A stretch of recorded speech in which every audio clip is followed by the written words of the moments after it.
Gusto ko tanggalin yung ulo niya ba?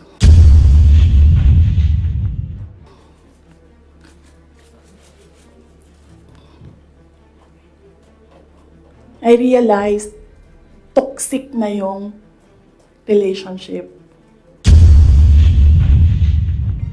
Imagined myself cutting his head.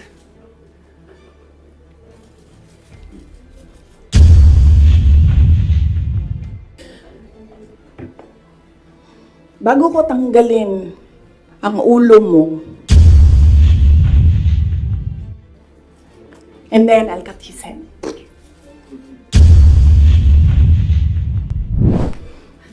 Ma'am, yes, ma'am. Joel, DWIZ. Yes. Ma'am, good morning. Ayong buntag, ma'am. So, tanaw ni mo, ma'am, sa tingin mo, ma'am, dapat tumakbo na lang po kayong presidente. Hindi din. Kung papabalikin ako, tatakbo kang vice president. Lagay ko dyan. Drag me to hell. Ma'am Marlene po from Radyo sa Estrada. Here po, ma'am. Yes, ma'am. Ma'am, having said na hindi mo kasalanan na hindi marunong maging presidente, yung nakaupo ngayon, ibig sabihin ba ma'am, hindi po kayo kontento sa trabaho po ni Pangulo? Kaya nga umalis ako, di ba, sa administration. Hindi ko na gusto yung mga naririnig ko dun. Hindi ko na gusto yung mga nakikita ko dun. Kayo, kung gusto nyo ng pera, natatakot kayo, kayo lang. Huwag nyo na ako isali. The reason why, noong 2016, ito, sidebar na lang ito, hindi ito kasali, lalo tayong tatagal nito. Huwag na yan. Sige. Ay hindi. Hindi ko na gusto. Kung presidente nyo siya, okay lang. Ako, hanggang vice president lang ako. Hanggang number 2 lang itong bansa na ito. Wala itong number 1 para sa akin. Yes. Bea, Mamborajo. Yes po. Hi ma'am, kanina po kasi sinabi nyo na, ma'am here. Yes. Kanina po kasi ma'am sinabi nyo po na hindi ka naman po inask ni VP Lenny para maging vice president niya. Did you somehow wish na sana inask ka na lang po niya na maging vice president niya to run alongside her? Hindi, ma'am. Uy, ginoo ko kung nidaog si Lenny, gukdon, manggihapon na nila si PRD, di ba? Mag-ICC, gihapon na, ay, samot na. Si Trillanes o si Lenny, magkauban man na sila. So, kung presidente si Lenny, ilahag hapon ng ICC. Alam niyo ba bakit hindi umuusad yung ICC? Kwento ko sa inyo next time. Masyado na kayong madaming material. Pwede natin i-cut ito. Red Mendoza. Ma'am, sorry po ma'am. Ma'am, may hanging question ako sa inyo the last time kasi ito yung tungkol dun, yun nga, you're referring nga yung tungkol doon sa tandem ninyo with the President, BBM. And do you think po ba may regret po ba din kayo? Kasi yung mga supporters ninyo were forced to vote for the President as tandem. Yun nga yung sinasabi ko before na kasi may mga supporters din si President Marcos sinasabi na budol din sila sa Nino? inyo. Budol ako. Oo, nabudol din daw kayo nabudol din sila sa inyo. Kasi parang gano'n sinasabi ng mga loyalista ni BBM na bumoto sa inyo as tandem. So, pwede na po ba masagot yun, ma'am, kung sa tingin niyo po ba bumaba yung pagbaba ng inyong suporta sa mga loyalista ni BBM ay parang enough po ba sa iyo na or does it matter po ba na bumaba yung suporta ng mga loyalista ni BBM sa inyo? Hindi ko alam kung ano yung nire-refer nila na nabudol ko sila. Hiningi nila sa akin yung kampanya ko, binigay ko sa kanila, nanalo sila. So, saan doon ang budol? Nung tumulong ako sa administration, ang DepEd was what? Top 3? The morale of the teachers were so high na they were happy maghirap na magturo, rain or shine, doon sa mga classrooms. So, saan doon ang budol? akin ba yon kung number 3 ang DepEd? Ako ba ang presidente? Hindi. Sa kanya yon. Cabinet member lang ako. Diba? Accomplishments ng DepEd. Sa akin ba yon? Hindi. Sa bayan yon. Accomplishment yun ng president. So, budol. Ms. Aracel Garcia, Fuji TV. Hi, good Yes. no. Hello, ma'am. Yeah, during the time of your dad as president, he was not also having good terms with the Vice President Lenny, and now apparently parang naging ano na to, naging president yon on this administration as well. How do you feel about that? And my follow-up question would be, are you looking into running on 2028 as president? Okay. So, si PRD, in all fairness to the person, hindi yun nanggigipit ng tao. Hindi niya ginipit si Lenny Robredo. Tinanong ko, bakit 700 lang yung budget ninyo at the time? Kasi 700 lang talaga ang pinropose. Hindi natin alam anong rason. Yan yung sinabi ko doon sa budget hearing. Hindi siya nanggigipit. Sinuspend ba ni PRD o tinanggal sa pwesto mga politiko na kaibigan ni Lenny? Lahat ng mga tumatanggap sa kanya doon sa iba't ibang lugar, nasuspend ba yun? Nawalan ba ng budget? Wala naman. I don't remember anyone ever complaining na naalis sila sa pwesto kasi kaibigan nila si Lenny Robredo. Wala. So, hindi yan siya mahilig manggipit ng kalaban. Kung maalala niyo, kalaban niya sa politika, hindi sa personal na buhay. Sa politika, si Speaker Nograles, never yon nagipit sa Davao City. Si Trillanes, yan. Mortal enemy niya si PRD. Si PRD thinks nothing of him. Pero, ginipit ba yun? Wala. Diba? Kita nga natin siya kung saan-saan. Kita nga siya sa kasamang Lance Mego, Diba? Newswatch Plus. Good morning, ma'am. Hello. Good morning. Yes, sir.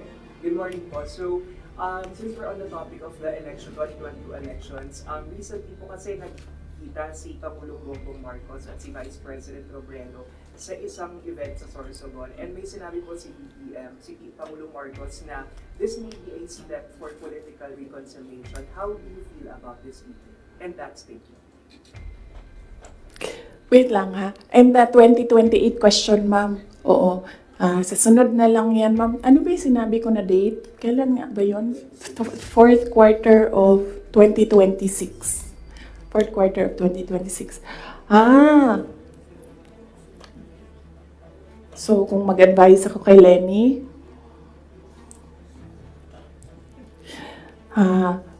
Ma'am Lenny, manood ka ng aking sit down. Yan lang. Wait, hindi ko na ituloy ito. Hello, Mahaba ito, good ma'am. morning po, Sir Edosman. Madam Vice President. Ang papa niyo po ang naggawa ng desisyon against all Filipinos na may libing si Marcos Sr. sa libigan ng mga bayani. Ano na po ang nangyari ngayon? Nakalimutan na po ba ng nakaupo ngayon? Maraming salamat po. Hindi ko alam. Pero isang beses sinabihan ko talaga si Senator Amy. Sabi ko sa kanya, kung hindi kayo tumigil, huhukayin ko yung tatay ninyo. Itatapon ko siya sa West Philippine Sea. Sinabihan ko si Senator Amy. One of these days, pupunta ako dun, kukunin ko yung katawan ng tatay nyo. Tapon ko yan dun sa West Philippine Sea. I don't think sumagot siya. Hindi ko maalala. Nandun pa yun sa group chat. Merong mga nakakita. May ibang tao. Pero Senator Amy naman, kilala niyo naman siya, di ba? Diretso yun magsalita. Hindi din yan, hindi siya, she's I believe, a sincere person. Saan na tayo? Yes, sir. Next. Substantiate your claim na hindi marunong maging presidente, presidente na nakaupo kayo.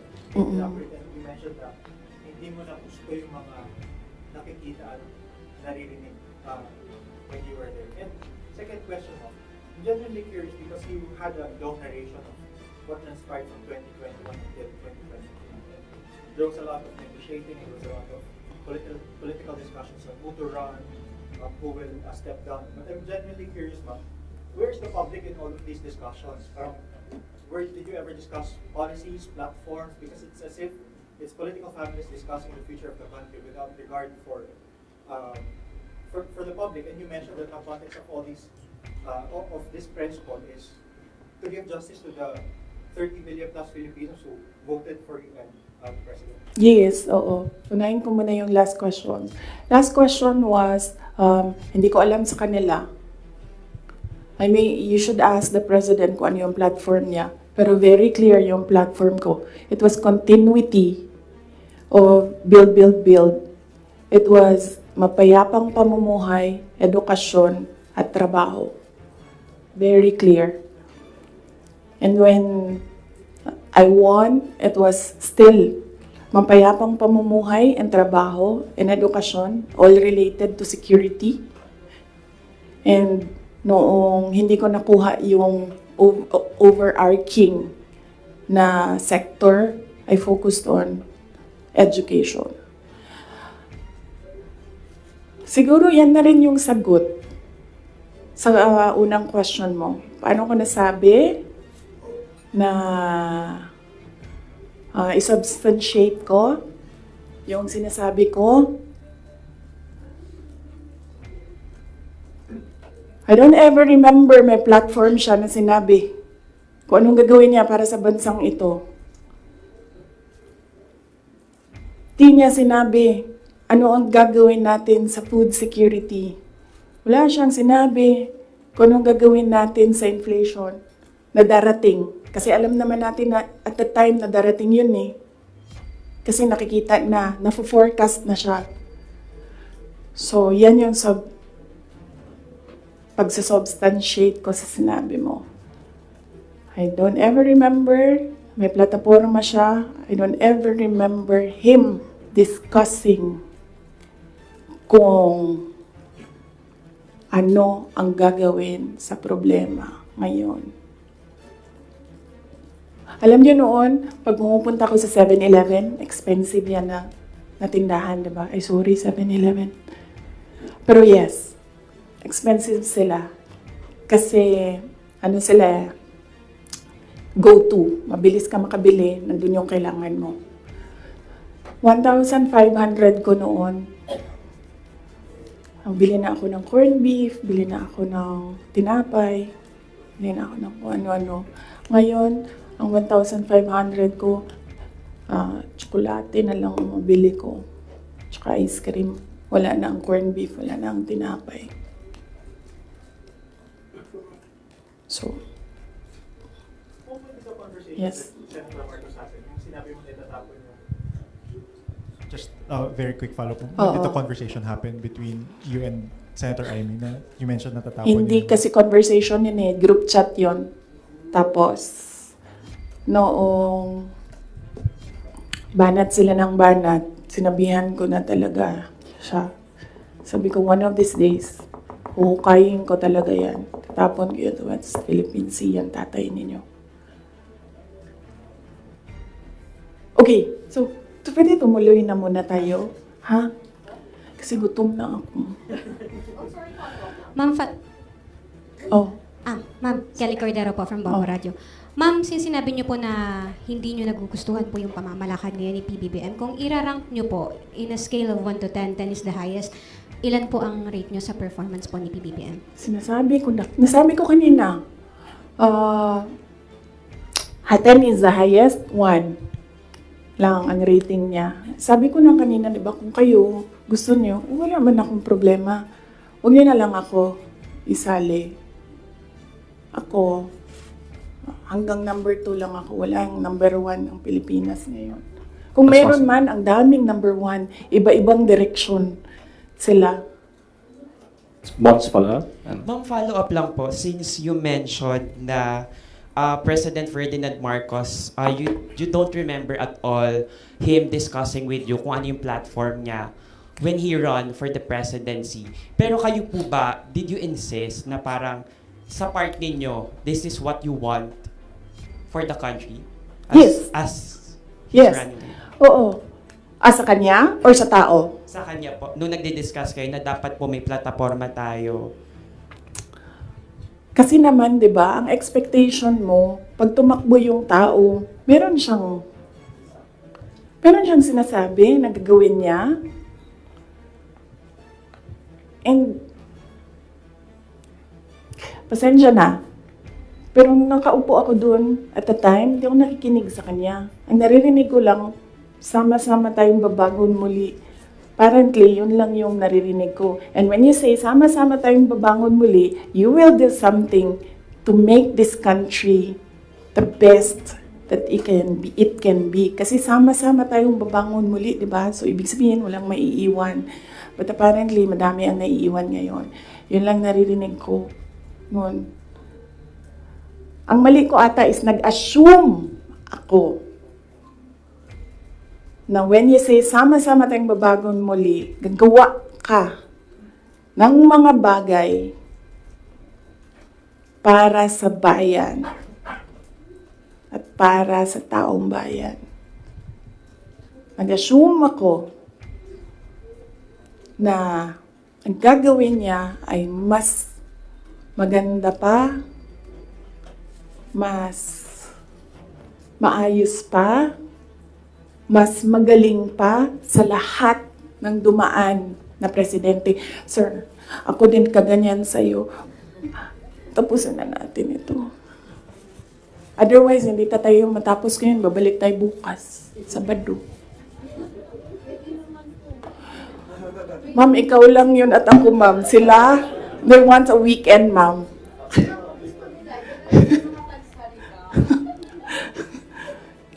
Wait lang. Yes, sir. Yes, sir. Yes. Balikan ko lang po yung sa political reconciliation kuno ni President Marcos pati ni dating former Vice President Leni Robredo. Hingin ko na lang po siguro yung assessment nyo na bilang, ayun nga po, tumakbo kayo kasi ginamit kayo para manalo laban kay Leni kasi nga natatalo na raw sila. So sa tingin nyo, bakit po kaya ngayon nakikipagkita? Bakit ngayon nagkakaroon ng movement towards political reconciliation habang nag-aaway kayo? Oo! Sabi, di ba, sinabi ko na yan ng budget hearing, ako na lang man isa na iiwan dito. Ako na lang isa na iiwan dito. Nagsama-sama na ang mga dayuhan, huwag niyo akong tanungin about foreign policy. Mga dayuhan, mga NPA, mga smuggler, mga drug addict, ang mga yellow, liberal, at sino yung isa? Administration. Sama-sama na yan sila lahat.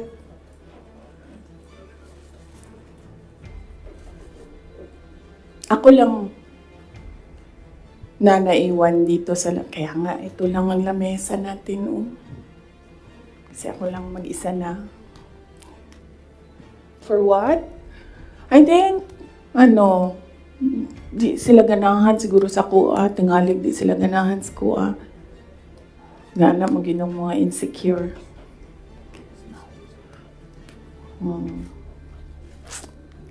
So, ang tagline ng OVP is, para sa Diyos, bayan at bawat pamilyang Pilipino. Hindi na po ngayon. Starting today, ang tagline ng OVP is, drag me to hell. Sasaki-san, Kuroyis. Tama na. Tutuloy ko pa yung aking ano. May pupunta pa tayo kay Martin Romualdez. After this, let's allow the Vice President to speak again. Oh. Ha? Sasaki-san. Yes, sir.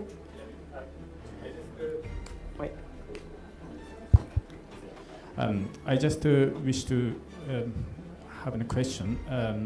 If you didn't participate, if you didn't join UNITEAM as a vice president 2 years ago in the election, do you think BBM could not elected?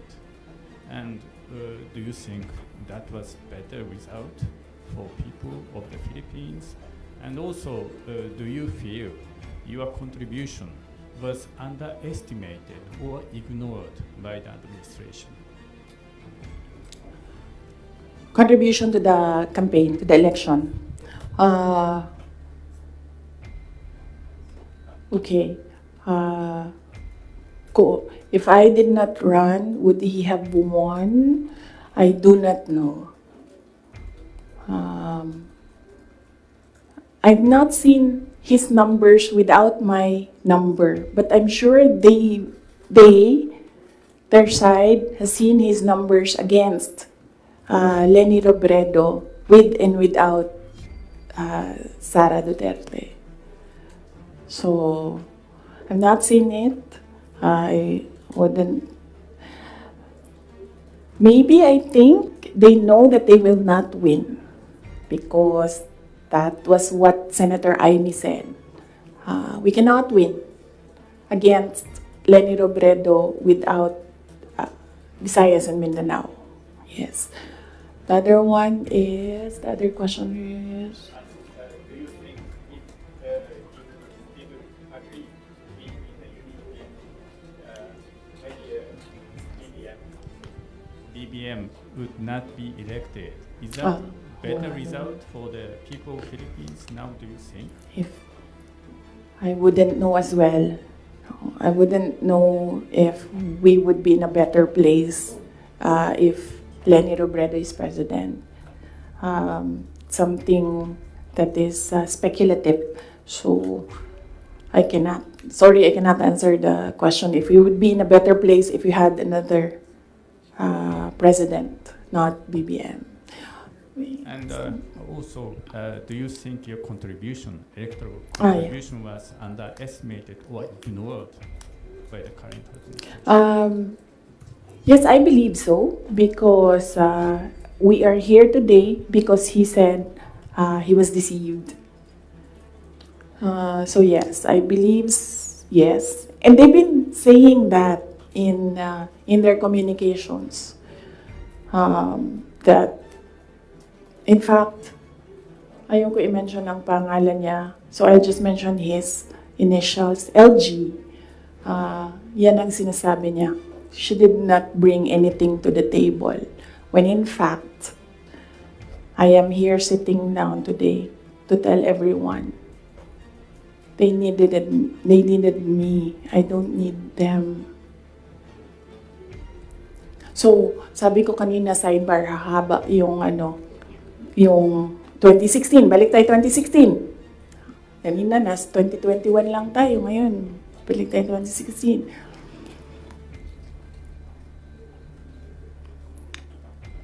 Maalala ninyo, ayaw tumakbo ni President Duterte ng president kung hindi ako tatakbong mayor.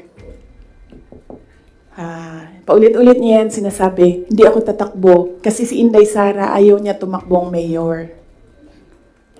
Because humindi na ako sa politika noong 2013. Sabi nila, tumakbo kang congressman. And I've never liked legislation. I'm better at execution.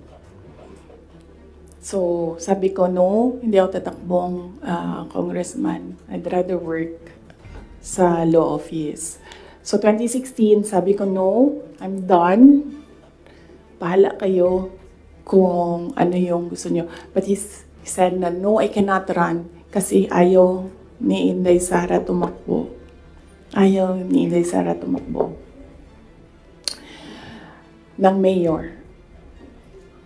And then, pinilit ako ni BG, said some things, pinatawad ko na siya ngayon. He said some things doon sa akin that I said, okay, sige. Kung yan ang gusto ni PRD, tatakbo akong mayor. You know the reason why ayaw niya ng ibang tao? Ako lang ang gusto niya. Because I don't take bullshit from anyone. Even President Duterte. That is the reason why. So, I will not take their bullshit. Bullshit sila. Sila ang bullshit. Bullshit, bullshit, bullshit. May I request the parents to give context doon sa sinasabi ng Vice President. Alam ko, nakikita, naririnig ng mga bata, pero bigyan nyo na lang ng konteksto na sometimes people curse.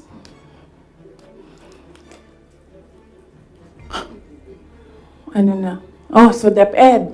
So, personal, and then, bakit ako nag-resign, umalis sa administration, DepEd. Alam niyo na yon. Sinabi ko na yan, 2 tao lang nagkukontrol dyan. Ulitin ko lang mabilis. Si Zaldico, Martin Romualdez. Kita natin yan. Tingnan nyo ang NEP, tingnan nyo ang GAA, tingnan nyo ang tingnan nyo ang NEP, tingnan nyo ang GAB, General Appropriations Bill, tingnan nyo ang GAA. Makikita ninyo ang galawan dyan. Hindi na siya kailangan ng expert. Sundan nyo lang kung ano yung nagbabago. Anong isa pa? Na-proof ko dyan, yung AKAP. Diba? Nagtalo sila sa AKAP. Sinasabi ng mga senador, hindi naman namin nakita yun noon eh. Sabi ni Zaldico, o diba? Pinirmahan nyo, digital signature ninyo, pinahiram ninyo, pinirmahan nyo yan. Nandun yan. Wala nang bycam na nangyayari. Ang sa akin lang, presidente ka, di ba? So you have the full cabinet of experts, finance experts, nandyan sa iyo. So nakikita nila, di ba? Oh, President, Mr. President, ito po yung NEP natin. Pero pagdating po sa GAB, ganito na po yung nangyari. Di ba magtatanong ka na, ano nangyari? Bakit naging ganito? Di ba?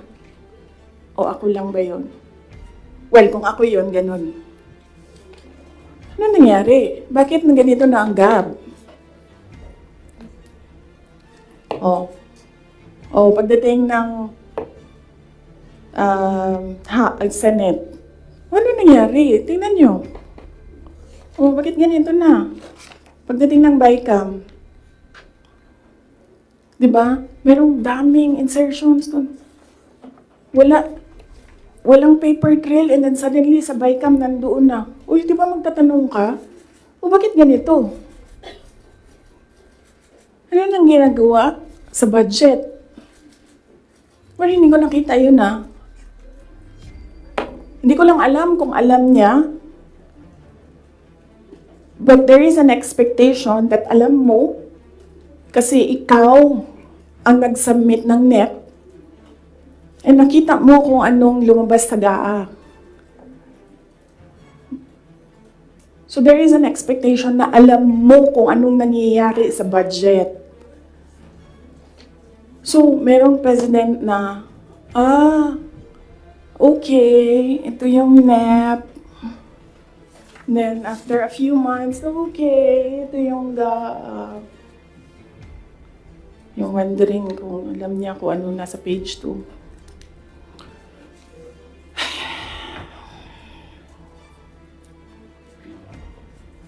So, that's DepEd, budget. Ang huli is yung taong bayan. Okay? So, pwede ba, pag nakita nyo siya, sabihan nyo siya, alam nyo, don't ever mention her name or say na I was deceived by her, ganyan. Para hindi tayo nagaganito ba? Ayoko yung pag-usapan, yung mga ganito na bagay. So sabihin nyo sa kanilang lahat, huwag nyo na lang banggitin yung pangalan niya kasi pag binanggit niyo yung pangalan niya, lalabas yung drag me to hell press con. Pwede naman sana tumahimik na lang, no? O bakit sabihin, kailangan mo pa sabihin na, nabudol niya ako.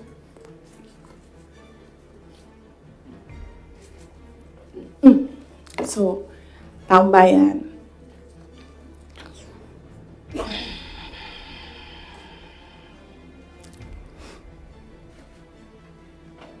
Magkasama kami nag-attend ng isang graduation. Truthfully, I wasn't feeling well. Kasi kinukulam nila ako. Andiyan na sila, umabot na sila sa kulam. Nagsama-sama na silang lahat. Kinukulam pa nila ako. So I wasn't feeling very well. Pero I had to go. Kailangan ko pumunta. Kasi para naman sa graduates yun. Hindi para sa akin yon. That's their happiest day. So, nagsama kami.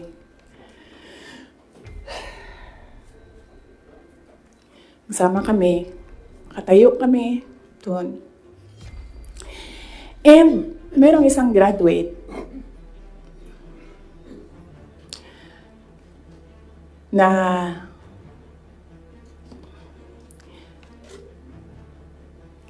alam nyo, para sa akin, there was some sort of inappropriateness sa ginawa ng bata. Pero bata ito eh. So ikaw din, meron ka din dapat sana sigurong pag-intindi kung saan nanggagaling yung bata. And ang reaction mo, ang response mo, should be so that the child will learn a lesson. So meron isang graduate. Sabi nung graduate, Mr. President, can I have your watch as a graduation gift?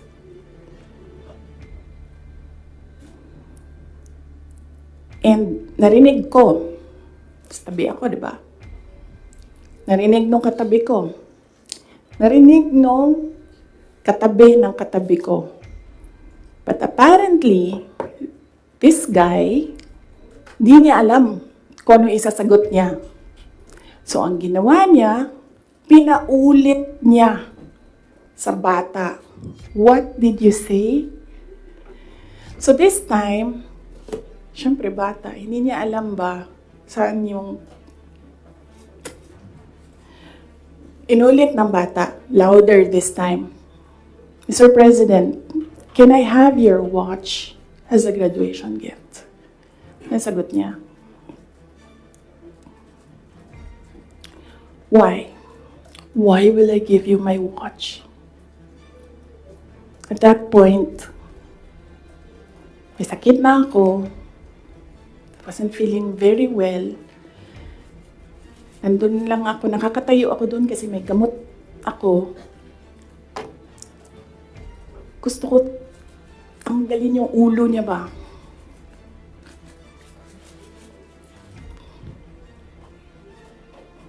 I realized toxic na yung relationship.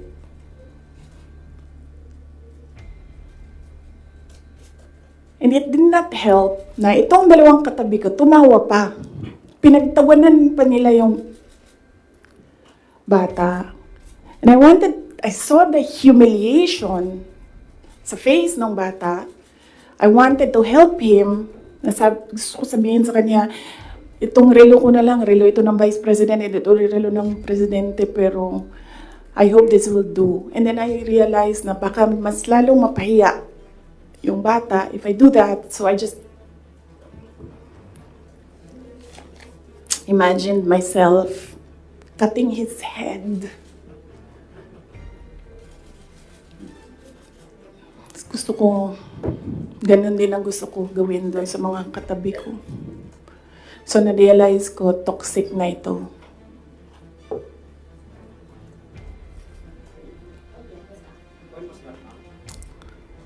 One of the graduation, hanapin niyo yung footage, makikita niyo doon yung muka ko. Tsaka muka niya. I-lip read niyo yung sinasabi niya. Why? Hanapin niyo yung footage, ma'am. Magtrabaho kayo konti, mag-research kayo.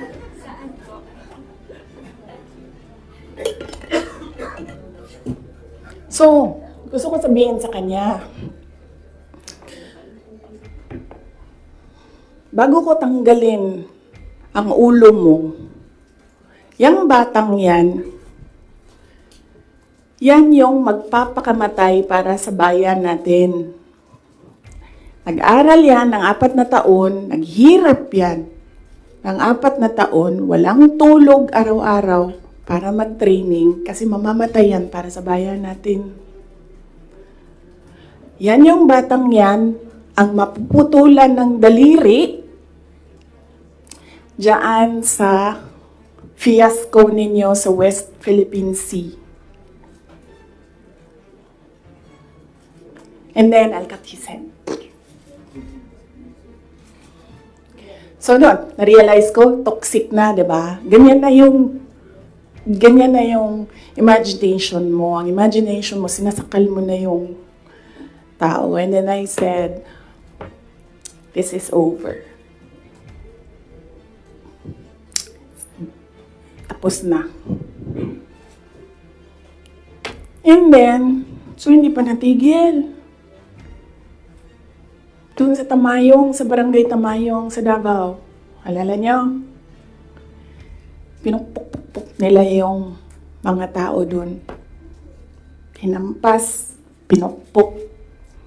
Doon sa diversion road ng Davao City, tinirgas nila yung mga tao doon. Isang tao lang ang hinahanap mo, ha? Bakit mo pukpukin yung 30? Bakit mo itirgas yung 100? Paano nag-surrender yung tao? Di ba kinausap lang? Kinausap lang siya. Mag-surrender ka. And then he said, okay, I will surrender. So anong purpose na pukpukin nyo? Yung tao na hindi naman niya alam na saan si Pastor Kibuloy, nandun lang siya, nagtatrabaho. Doon siya nakatira. Anong purpose? Anong purpose na i-tear gas mo yung tao for expressing his desperation, his frustration, his anger? Para lang maghanap ng isang tao na in the end, paano nag-surrender? Kinausap. Nag-surrender siya.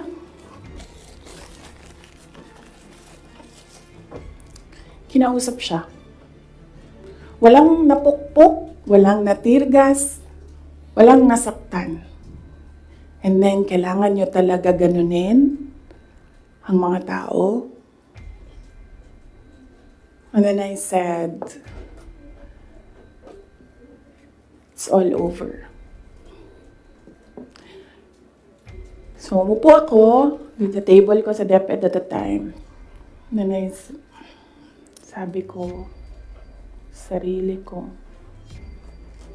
okay, let's go to hell.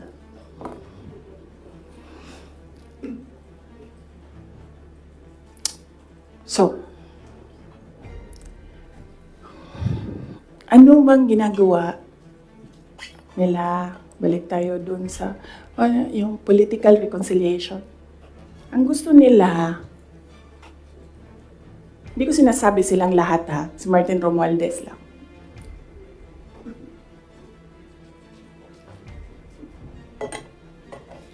Ang gusto ni Martin Romualdez, mag-president. Nakita ko yan sa kanyang mata noong Ilang oras na tayo? 1 hour and 31 minutes na yun nandito.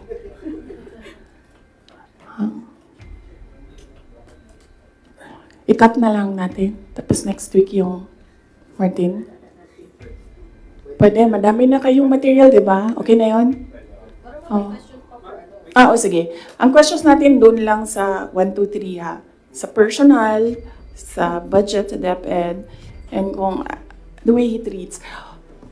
Alam nyo, may red flag na yan noon eh.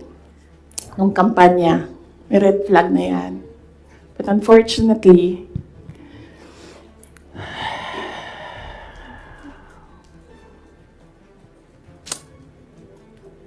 hindi ko naisip na ganun kalala yung insincerity. Nangangampanya kami. So pag nangampanya ka, meron talaga yan. Natural yan na magdala ng papel. Ganito. Pag ikaw politiko ka, alam mo na yan. May magdadala yan ng papel. Sometimes, ganito, naka-envelope. Sometimes, folded paper maliit. Iba-ibang ano. So, daming tao. May isang matandang babae. Dala siya. Tiningnan niya. Ayaw niya tanggapin. Ayaw niya kunin yung papel. So, ang ginawa ko, para that person will not feel bad, sabi ko, ako na lang. Ginawa ko. Mabilis lang kasi yun. Diba? Kasi, ano yan eh, motorcade. So, mabilis yan. Pag ganon, gumanon, ginanon, ako na lang. Tapos, tinanong ko, may number? Sabi niya, meron. Pag politiko ka, alam mo na yan dapat, diba? So, doon sa truck, binasa ko. 1 page lang naman, binasa ko. Simple. Request of 5,000 pesos for livelihood. Tumingin siya sa akin. Sabi ko, ako nang bahala nito. Maliit lang na bagay ito. Ako na. Sabi niya, okay, sige. Yan lang.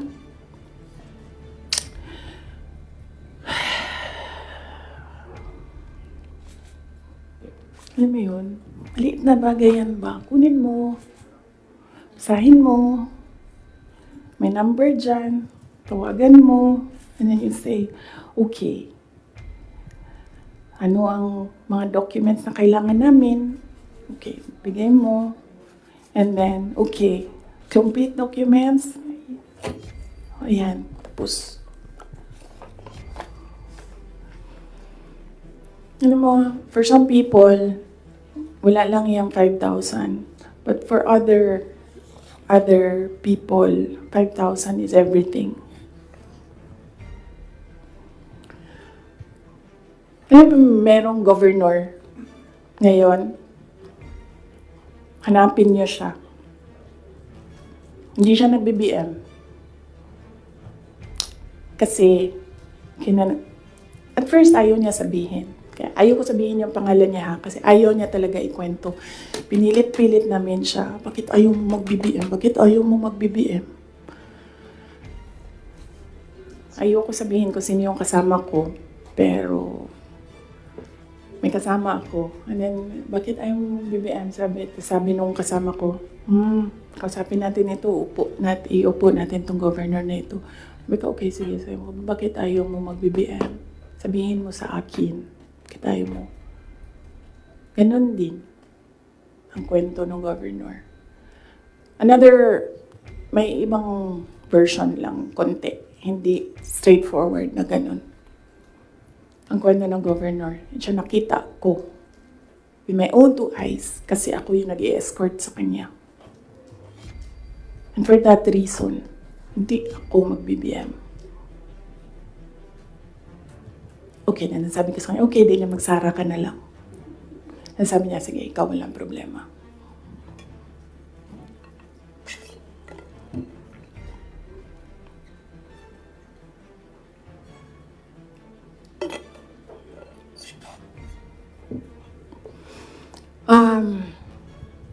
Sorry. Nag-sorry ako sa mga members ng Kingdom of Jesus Christ. Kasi I asked them to support President Marcos during the elections. And individually, kapag merong lumalapit, nagsasabi na, we are in this shit hole because of you. And sinasabi ko din, I'm sorry. I'm sorry, but sabi ko sa kanya, kung bigyan ako ng Diyos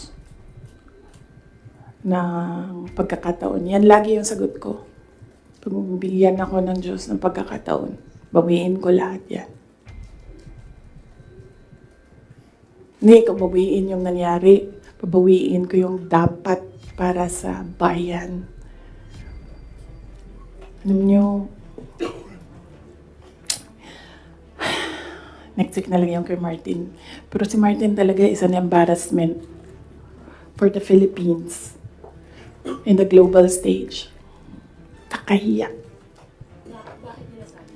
Next week na lang, or next week after Undas. After Undas, pag-start ng house. No? Pwede. Pagbalik ng house. Kasi I think nakabakasyon pa sila lahat. Ma'am, question lang. Ma'am, nag-campaign kayo ni PBBM together, ilang buwan din po yun, magkakasama kayo araw-araw, almost araw-araw, and then syempre naging member kayo ng cabinet. Bakit po hindi kayo naging magkaibigan despite yung matagal na rin na pagkakasama po ninyo?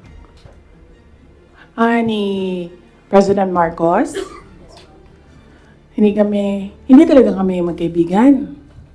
Nagkasama lang kami, unang-una dahil sa eleksyon, pangalawa dahil sa trabaho. Hindi kami magkaibigan yan. Isipin nyo ha, noon, nung tumatakbo pa, meron kaming group chat. Nandun siya. So yun lang yung some sort of communication namin dun sa loob ng group chat na yun.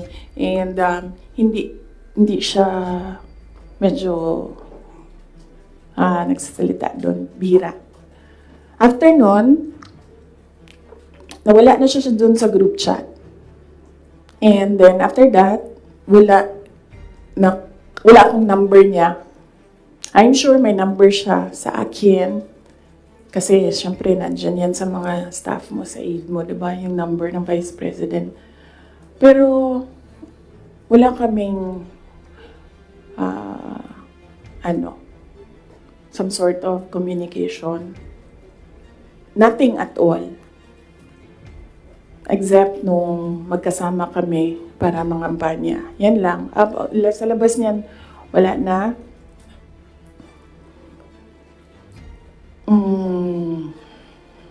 Nagkakausap lang kami dahil sa trabaho. And hindi naman lahat ng katrabaho natin, kaibigan natin, di ba? Nandun lang tayo kasi meron tayong kailangan gawin para sa kumpanya, para sa organisasyon. In our case, nandun kami kasi may kailangan kaming gawin para gumanda, gumaling, maging sustainable yung Pilipinas. So, yun lang yun. Dati naiimbita ako sa kanilang bahay dyan sa Malacanang, Bahay Pangulo. Dati naiimbita ako sa Bahay Pangulo. Pero, I was just tolerated. Kasi, may gamit naman ako. Alam mo yun? I'm useful to them. So, I was just tolerated. And alam ko naman yun. But wala naman problema sa akin yun. So, as long as I can do my job sa DepEd, tsaka sa Office of the Vice President, mabigay ko lang yung promise ko, plataforma ko, promise ko sa bayan. Magawa ko lang yung kailangan gawin para sa education sector. Wala akong problema. You can tolerate me all you want. You can invite me sa mga gatherings nyo. Pero I knew I was tolerated. Because Lisa Marcos is another story. Unahin muna natin si Martin Romualdez. Oo. Kaya nga sabi ko, sabihan niyo sila, huwag nila banggitin yung pangalan ko. Yes. Is Liza Marcos part of dun sa sinasabi niyong triangle kanina?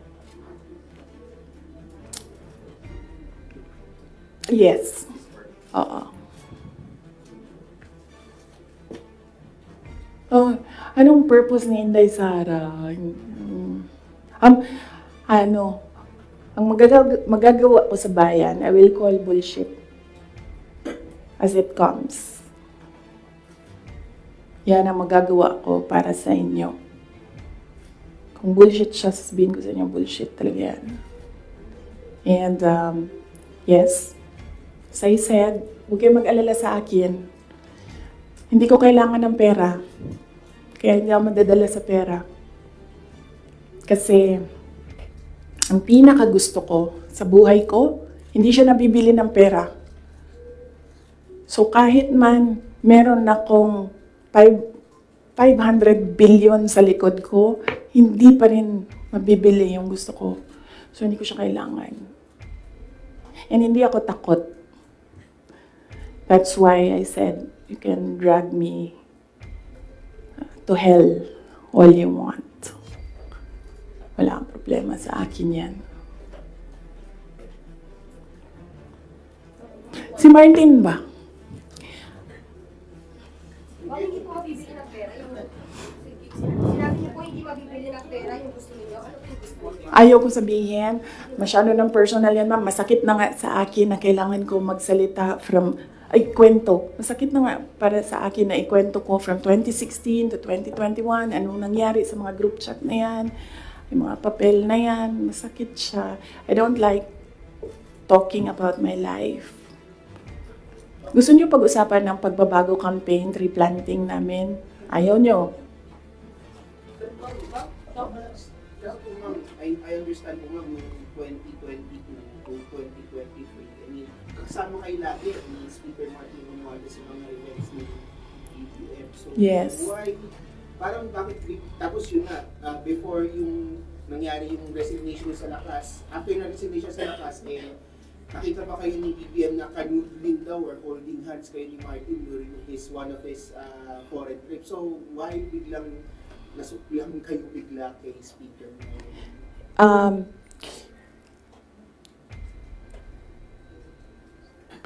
That the time, na-ambush niya ako ni Martin.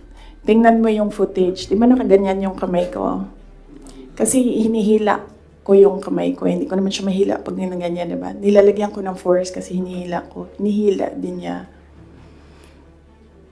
So, naisip ko, okay, fine. Huwag na natin bigyan ng sakit ng ulo ang presidente kasi ang dami niyang kailangan gawin para sa bayan. Apparently, wala. Pero, at the time, huwag na natin, for me, sabi ko, okay, sige. Ayoko maging headache sa ibang tao. Ayoko maging pabigat sa ibang tao. Ayoko na maabala ang ibang tao dahil sa akin. So, at the time, although hinihila ko yung half-hearted din yun na ginaganon niya. So, okay. Sige. May red flag din yan si Martin eh. Magkatabi kami niyan sa airplane nung kampanya. May sinabi ako sa kanya, may sagot siya sa akin. Pero yes, imagine niyo, meron tayong speaker na on record, on paper, in another country, na tumanggap ng suhol. Kaya. Ma'am, can you elaborate lang po yung speaker on record at Ay. Kailan ba yung speaker part? Kailan yung Martin Romualdez part? After November? After opening ng house, yes. Let's talk about ng confidential funds ng House. Regarding po sa DepEd and the OVP's confidential funds. Ma'am, kasi Ay, po- yes, as I said, antayin natin yung next hearing ng House, Good Governance. Masyado pa kasing, masyadong maaga sagutin sila. Walang lumalabas eh. Gusto ko lumabas so that pwede akong magsalita. Wala. Kahapon, wala naman. Ang lawmakers were questioning about the... Yes. Ang position ko dyan, sa DepEd, hindi na ako nakikipag-usap sa kanila doon. Sabi ko, kayo nang bahala ko anong gusto niyong gawin dyan. Pero dito sa Office of the Vice President, sinasabihan ko yung mga tao na kapangalan, kung ano yung gusto mong gawin, yun ang susuportahan ko. Kung ayaw mo umattend, susuportahan kita. Kung gusto mo umattend, susuportahan kita.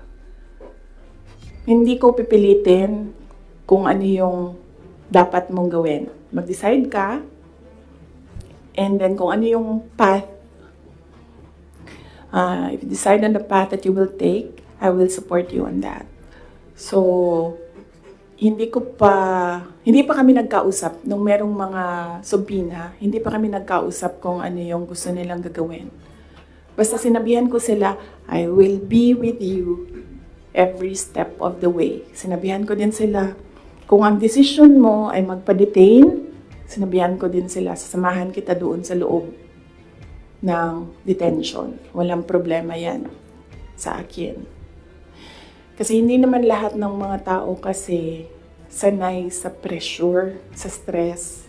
Hindi sila sanay sa mga ganyan na ilalagay ka sa national TV, papahiyain ka. Hindi lahat ng tao nakakapag-isip ka agad kung anong gagawin, kung anong sasabihin. So, some of them really are saying na magpa-detain na lang ako. And then, sabi ko sa kanila na, okay, walang problema yan. Samahan ko kayo sa detention. I'm sorry, on the issue of budget naman, since parang final na sa House part ng 733 million, what would that mean for the OVP satellite offices? Would that mean like a total shutdown of the 10 OVP satellite offices? Inaantay namin yung GAA. So, pag nandyan na yung General Appropriations Act, alam na namin kung ano, ilan. And then meron na kaming mga options ngayon. Unfortunately, hindi namin siya ma-finalize kasi yung mga options namin kasi hindi namin talaga nakikita kung ano yung nasa batas. Hindi pa kasi batas yung GAB. So, antayin namin. Pag nakita na namin kung ano yung numbers, then pipiliin na namin anong options para sa Office of the Vice President. But rest assured, patuloy yung trabaho ng Office of the Vice President para sa bayan. Kung ano man yung kaya namin base sa kung ano yung budget, ibibigay namin yan sa taong bayan. Well, kindly explain lang. Last question, Kahapon please. po sa Good Government Committee hearing, lawmakers were questioning po about the 16 million pesos po na inasta ng OVP, pati po ng confidential funds ng 2022 po, na nagasta yung 11 days para daw po sa rental ng safe houses. One lawmaker even asked po na yung 5 million naman po na nagastos ng 2023 sa third quarter po ng OVP confidential funds, nagastos lang po sa loob lamang, sa loob ng 79 days. So parang nakakapagtaka rin daw po sila na bakit yung 16 million pesos nagastos po sa loob lamang ng 11 days. So, can you give us an explanation po kung paano po ba nagasta nga raw po ito nung parte po ng confidential funds po? Okay, sige. Last question na yan. Last question na yan. Last question. Okay. Unang-una, nag-explain kami lagi sa Commission on Audit kung paano ginastos yan. Lahat ng hiningi ng Commission on Audit, binigay namin.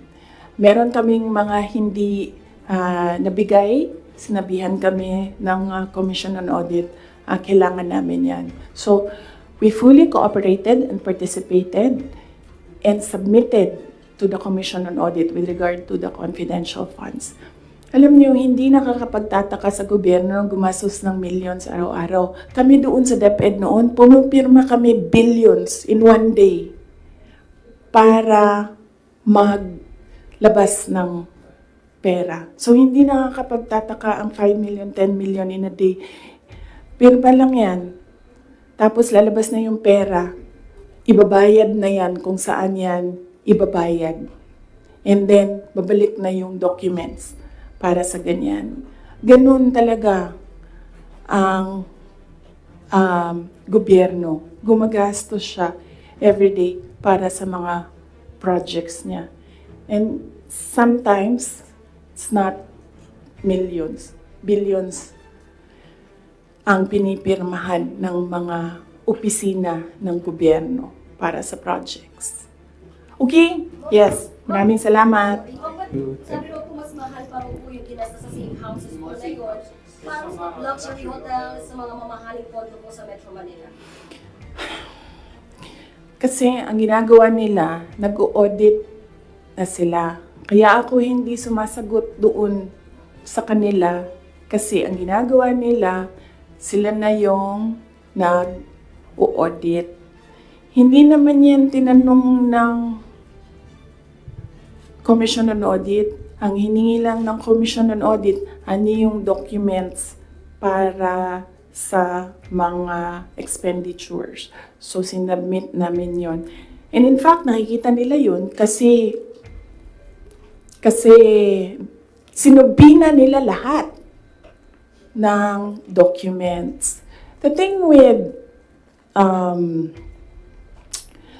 the hearing is kung makikita mo, kahapon, hindi ko napanood, kaya hindi ako mag-comment, pero nakita ko sa transcript na kahit anong sabihin ng tao na nakaupo doon, ng resource person, kukontrahin siya noong nagtatanong. Walang tamang sagot sila tatanggapin. Kahit yung COA na mismo ang nagsabi kung ano yung trabaho niya, hindi nila tinatanggap na sagot. Kasi bakit ba? Kasi nga, sa simula, sinabi ko, gusto nila mag-impeachment. Hindi nila magawa kasi wala silang kaso for impeachment. So, ang ginagawa nila dyan, nagpi-fishing sila na nagpi-fishing, gahanap sila ng hanap. Alam nyo, before ako umupo, alam ko, impeachable officer ako. So, binasa ko yan. Ano ang impeachment? What are impeachable offenses? Ano ang pwedeng gawin mo na ma-impeach ka? Binasa ko yan lahat. Si BBM, sabihin ko sa inyo, may listahan ako ng 5 bagay na impeachable offense niya. Pero sa tingin niyo, papasa dyan sa House? Of course, hindi. Diba?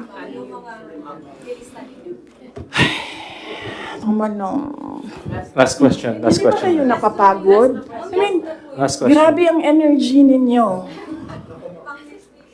Hindi. DepEd official,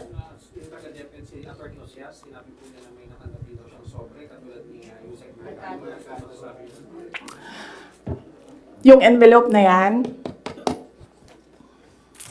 kaya ako sinasabi kanina, antayin natin yung next hearing. Kasi hindi pa siya enough eh. Ang gusto nila kasing palabasin sa mga tao, yung envelope na yan, galing sa, yung pera na yan, galing sa confidential funds. Yan yung gusto nilang i-portray sa public. Para yung perception ng tao, hindi talaga ginamit para sa ano. Pero kasi, para sa akin, kulang pa siya. So, inaantay ko yung next hearing. Bago ko pag-usapan yung envelope na yan, kasi kasama yan dun sa triangle. So, hindi pa po siya. Yes. No. Hindi yan sagot sa tanong mo. No, I will not answer questions anymore. Ma'am, yung DepEd po, meron daw po Yes. Marian. Thank you. Thank you. Thank you. Ma'am, meron daw pinasang certification ng DepEd na galing sa mga soldiers na pinapalabas na yun sa youth Leadership issues. Totoo ba yun, ma'am? Ginamit ko yung mga... Hindi ginamit ang confidential funds sa AFP. Hindi din siya ginamit sa YLS. Ginamit siya supporting information doon sa mga areas kung saan may nakuha na reports na at risk ang mga bata. Walang binigay na CF sa AFP. Walang binigay na CF sa YLS. Yung YLS lang ang tinanong. Sinabi namin, ito yung areas at risk. Sabi na yung AFP, okay, gawa namin ng paraan. Based on information we gathered doon sa baba. Antayin natin yung next hearing, antayin natin kung ano yung sabihin doon, tapos isa-isahin natin siya. Okay.